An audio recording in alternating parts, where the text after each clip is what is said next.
The following is a special video presentation of the Hennepin County Library.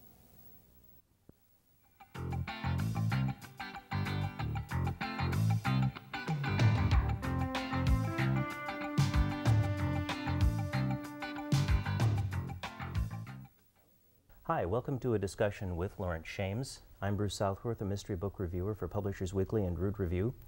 Laurence Shames has written several novels, Florida Straits and Sunburn, most recently published by Hyperion in March of 1995, both featuring an aging mafia don. Another mystery, Scavenger Reef, and he's also tried his hand at nonfiction works, including The Big Time, a story of the Harvard Business School of 1949, the class of 1949, and The Hunger for More, searching for value in a culture of greed. Welcome, it's a pleasure to have you here. Thanks, Bruce, nice to be here. As I mentioned, one of the main characters in Sunburn and in Florida Straits is aging mafia don Vincent, or is it Vincente? Vincente. Vincente, okay, Delgado, and he's a delightful character, but I wanted to ask you first about another character in the book, Artie Magnus, who is ghosting Vincente's memoirs, right, which causes a lot of problem with some of the other people in the organized crime group. And I know you've ghosted a book, The Boss of Bosses, That's also correct. on the mafia. Would it be fair to say that perhaps you appear in the book as Artie Magnus? Would that be? Well, there are similarities and there are differences. Artie is a newspaperman. He's city editor of a made-up newspaper called the Key West Sentinel. And Artie is a very frustrated writer.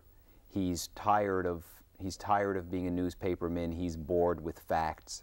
He's always wanted to write a book, and he hasn't done it. And in that way, Artie and I differ greatly, because I've been writing books, or at least things it amused me to think of as books, really since I was in college. Artie has the same yearnings that I have.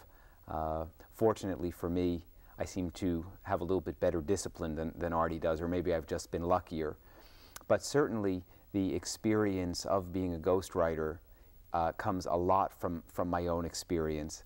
And it's a fascinating process, because you're put in a position where you're sort of airlifted into the middle of someone else's life, and you have to see the world through someone else's eyes, and you have to tell a story in someone else's voice. And perhaps most compellingly and most interestingly, you really have to see things from someone else's perspective. You have to make judgments according to someone else's morality rather than your own. And if the person you're ghostwriting for happens to be a mafia godfather, that calls for some very interesting and challenging ethical gymnastics. It's quite a leap.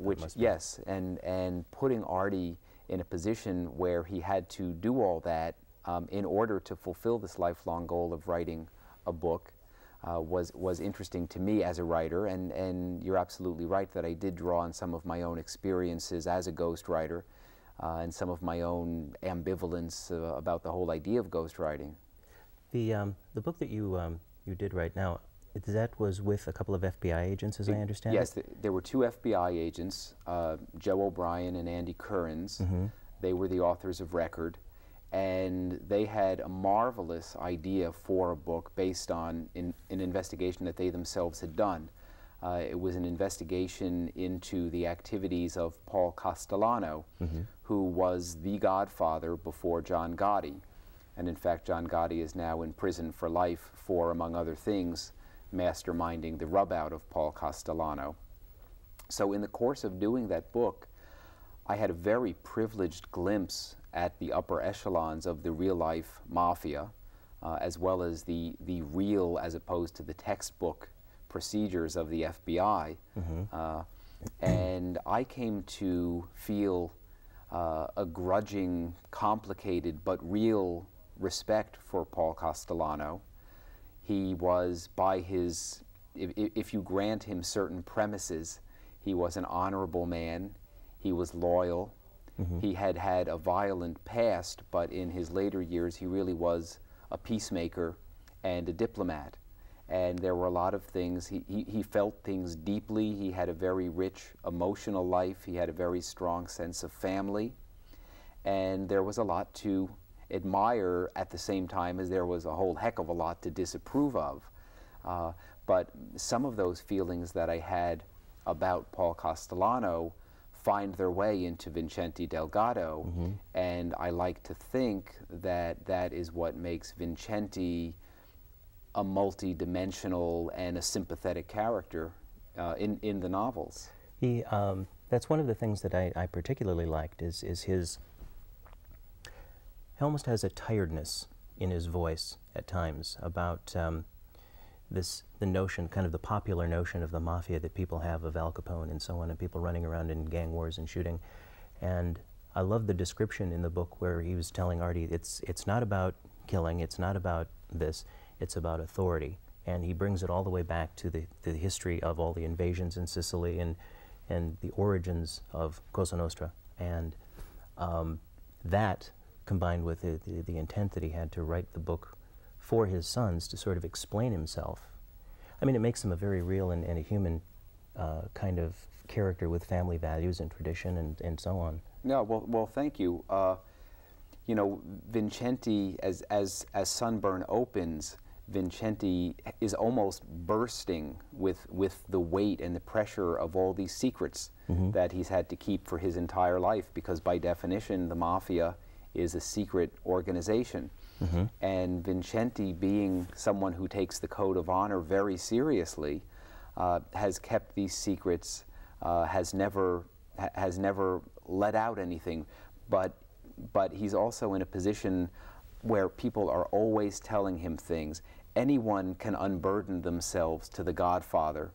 The Godfather is not allowed to unburden himself to anyone, and so he's in an excruciating position. And when he finally decides that he will write his memoirs, he has very strong ground rules. He's not going to give away the deep, dark secrets of crimes. He's not going to put anyone in jail. What he wants to talk about is the profounder philosophical aspect of what this is all about. And you're absolutely right in saying that it goes back to the whole history of Sicily, which was invaded over and over and over and over again. So Sicilians never knew what the law was going to be the next year. They never knew who was going to be ruling them. And so historically speaking, Cosa Nostra developed simply as a way of maintaining their own ethnic identity and as a way of having some control over their own lives. It's my understanding that some of the first elements of that secret society made their way to New York in the late 1800s. I don't know if it had historically been here before that, but one history that I'd read indicated that. And I was kind of curious if, given the research that you've done both for Boss of Bosses and for SUNBURN, if you've seen major shifts in the philosophy or the activity of Cosa Nostra, say in the last 100 years or so. Well, I'd say that the most major shift is that Cosa Nostra has gone from being what we might call a full, round, complete philosophical system, basically to an excuse for criminal activity.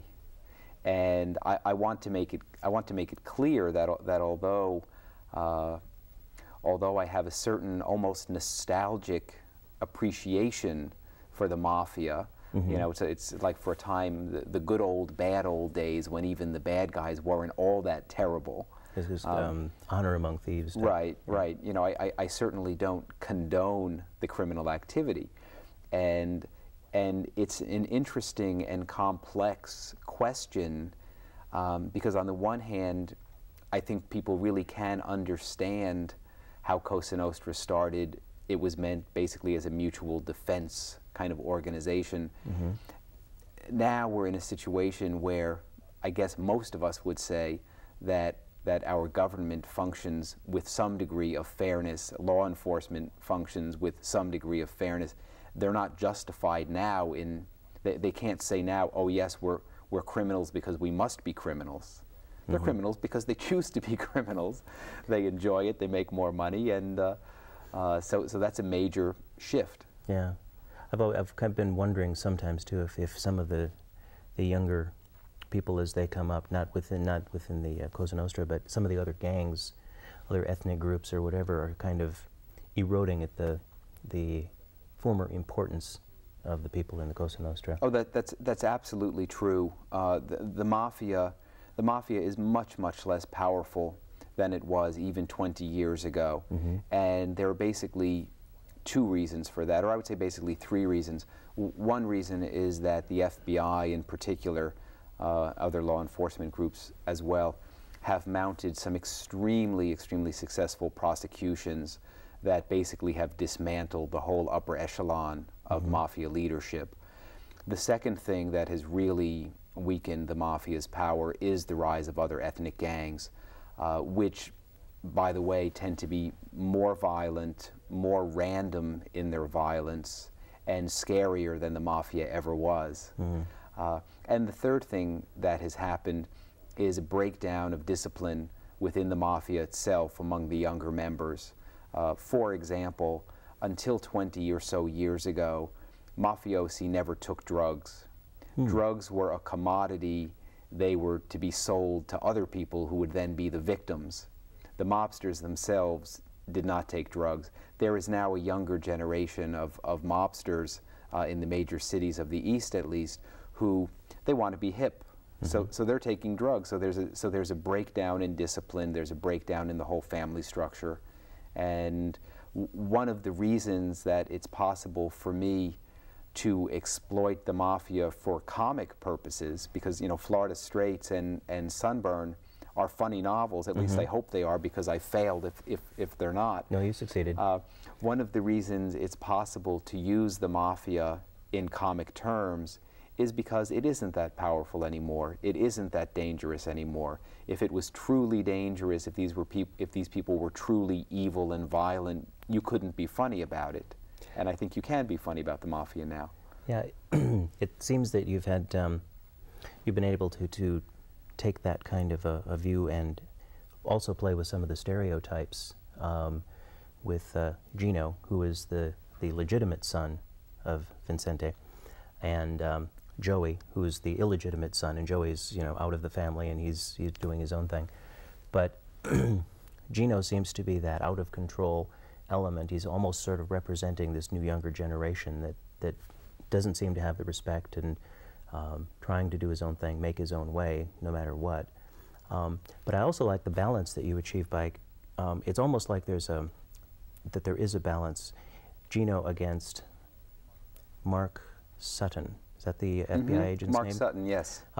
Whereas with the good guys versus the bad guys, you've got Vincente on one hand and Ben Hawkins, the older FBI agent, both just trying to, you know, let everything go along without rocking the boat, and then Mark and Gino, who are out there to make a name for themselves. Right. So there's kind of a lot of balancing going on. They're very interesting characters. Yeah. Well, you know, I hadn't really thought of this until you just put it that way. But I guess I find it much easier to be nice to my older characters than to my younger characters. Because Vincente, who's an old man, is a sympathetic guy. Bert the Shirt, who we haven't mentioned yet, was a very old man and a very lovable character. Ben Hawkins, the older FBI agent, admirable, good cop. And Mark Sutton is the kind of overeager, he'll do anything to make himself a career kind of crummy cop. And then, of course, you've got Gino, who's just, he's such a rotten guy. I mean, he's stupid, he's selfish, he's beastly with women. I mean, he's a pretty bad guy. Yeah, he's sort of a modern Dorian Gray. Bert the Shirt, I'm glad you mentioned him. He's literally one of my favorite characters in the book. I just loved listening to him, and the way you introduce him, the fact that he'd been living in Key West for 10 years, and one of the reasons was because he'd been killed 10 years before that or something. I don't remember exactly how you phrased it. Yes, he died. Yeah. He died. Well, you see, you can't retire from the mafia. When you're initiated, one of the things that's said is that you come in alive, you go out dead. And some years before the action of the book takes place, Bert had a very difficult day. In fact, he had to go to court and testify. And he's walking up the courthouse steps, and he was under a great deal of stress, and he had a heart attack. And he was dead for 20 seconds, and they brought him back to life. And he took his electrocardiogram with the flat place on it to his boss, and he said, "Look, you get out when you die. I died. I'm out of here. Let me retire. Early retirement." That is great. So that's the only way you can retire from the mob. Yeah. And of course his constant companion, Don Giovanni. Don Giovanni. The constipated, aged Chihuahua. Yes, that poor dog. He somehow keeps rolling along, but I don't know how many more books I can keep him alive. I mean, he's a pretty decrepit old dog by now. Probably a long time. I know I related probably better to Bert in some respects because I had a Chihuahua when I was younger. He grew to be very old, and he was constipated, so I mean, I could relate to this. I just loved him dearly. I wanted to also should shift kind of to your nonfiction works a little bit and make sure we talk about some of that. The The Big Time, the book that discusses the 1949 Harvard Business School class. Was it 650 some men who ultimately had major influence over business in America? That's right. That's right. How did you come to write that? Well, I think this is going to require a somewhat long answer, but I'll try not to make it too long. Okay. Well, I can leave and come back. I originally set out to be a novelist. That's the first thing I wanted to do. That was my boyhood ambition. But I was a terrible failure at it for about 8 or 10 years. Just unblemished record of failure. And I backed into being a magazine writer, which I never intended. But magazine writing came relatively easily, and I was making a career out of that relatively easily. And one of the things that I did as a magazine writer was to write the ethics column for Esquire. And I did that in 1982 and 1983. And that column really had a considerable following. And one day, I received a call from an editor at what was then Harper & Row, has since become HarperCollins, and she said to me, "You don't know me, I'm a fan of the ethics column, we have a book that's already been approved by the editorial board, we'd love for you to write it, will you do it?" Now, this simply does not happen in the life of a writer. I almost thought it was a crank call. I mean, it's amazing. For someone you don't know to call you up and say, "Just sign here and you have your first book contract." So I said, well, yes, of course I want to do it, but I felt honor-bound to make certain disclaimers. And I said, look, I'm not a Harvard guy, I'm not a business school guy, I'm not an MBA, I don't know much about business, and by the way, I'm not terribly impressed with American capitalism.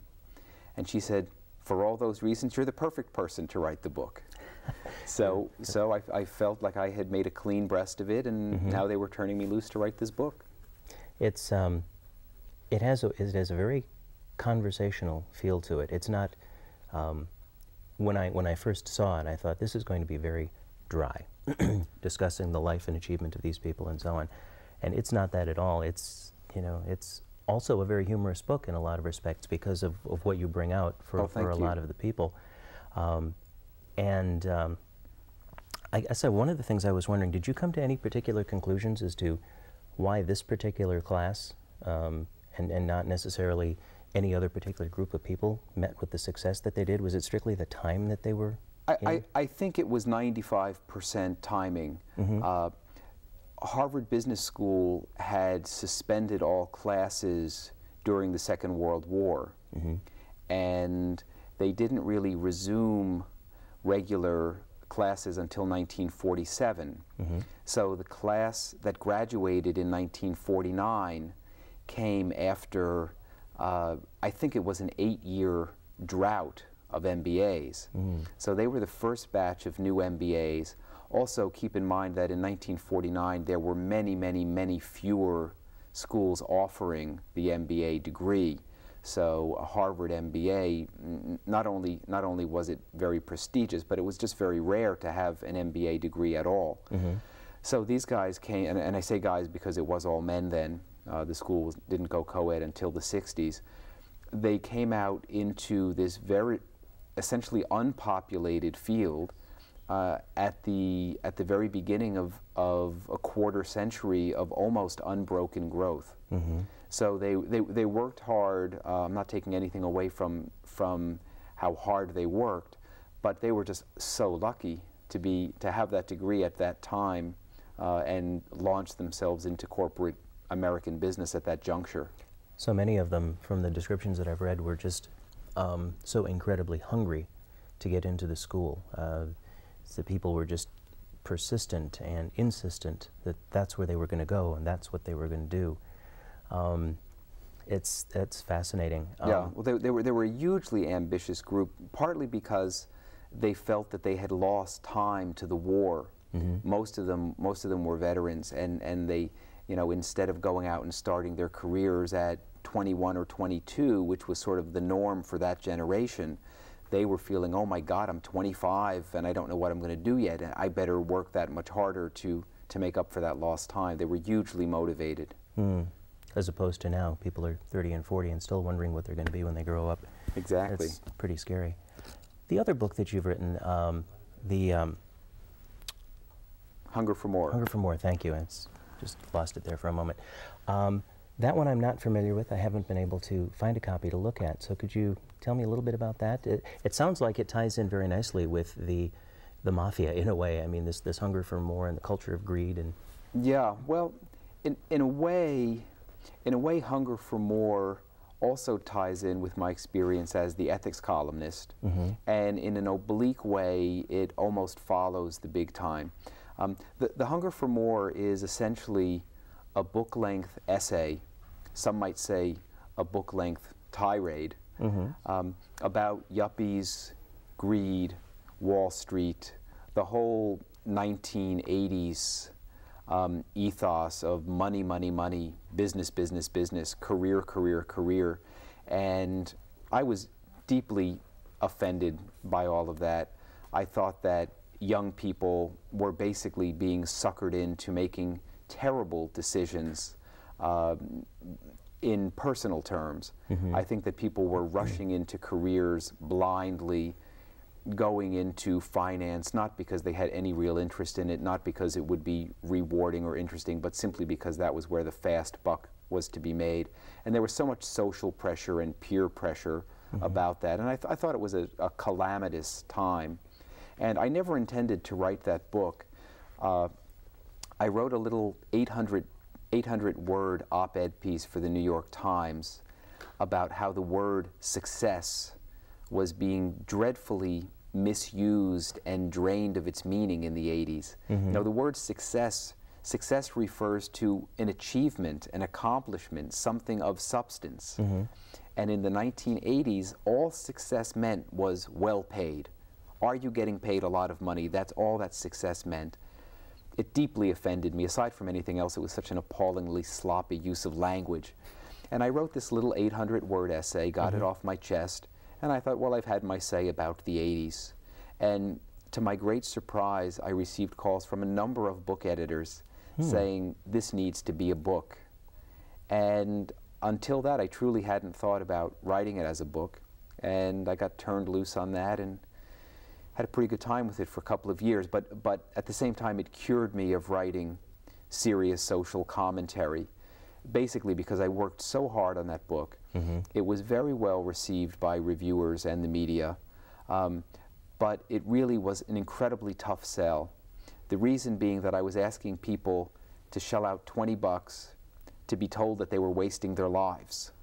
And you can't say to someone, drop $20 on the counter and I'll give you 300 pages of bad news. Yeah. Why you've just misspent the last several years of your life doing something. Yeah. That would be a bit hard to swallow.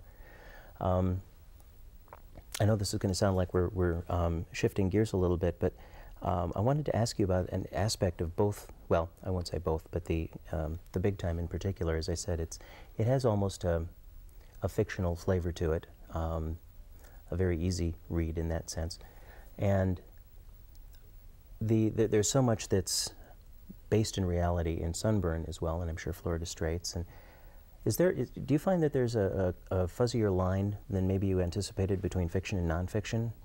That one flows over into the other more easily than maybe at first you thought? I think the line is almost non-existent. Some people think you've got fiction over here and nonfiction over there, and it's two different kinds of writing. Mm-hmm. it's so similar. My feeling is that the writer's first responsibility is to tell a story, and to entertain, and to create characters that the reader will be interested in and care about, and to create, whatever you're writing, you have to give the reader a reason to turn the page. You have to give the reader, there has to be tension, there has to be conflict, there has to be movement. Characters have to grow and develop. And I think those requirements are there, whether it's nonfiction or fiction. I felt that when I came back to writing novels, I felt that a lot of what I had learned from writing the nonfiction translated 100%. You have to keep the reader interested. You have to make it fun. And I think those are exactly the same skills. Yeah, I was recently reading a biography that, if I hadn't known that it was a biography, it could be a fictional novel. The characters are so very interesting and lively, and I think that seems to be very true. I want to shift again very briefly and ask you about the Southern Florida writing community. There seem to be lots of good writers springing up from Florida. Yourself, Randy White, Carl Hiaasen, John D. MacDonald many years ago, of course, and all the way back to Hemingway, particularly in your area. What is it that attracts good writers to that part of the country, aside from probably the weather, or is that the main draw? Well, the weather is certainly part of it. I know that that's kind of a mundane answer, but you know, one of the wonderful things about the writing life is that it's so portable, and writers like to be warm.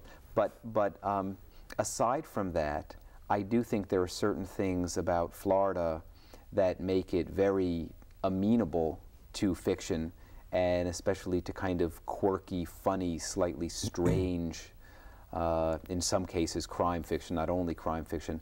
But, you know, Florida is a place that has grown so fast that in social terms, the clay isn't yet dry.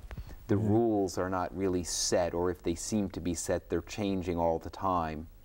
And particularly in Key West, which is where I live as well as where I set my novels, it's the end of the line. Key West is literally the end of the road. And end of the road places always attract a kind of strange mix of people. I have to interrupt. I think it's a perfect place to say this. We've this strange mix of people that's been attracted, we've come to the end of our road. We've exhausted our half an hour. Laurence Shames, thank you very much. The newest book is Sunburn. I'll put it here. It's been a pleasure. Thank you very much. My pleasure, Bruce. Thanks for having me.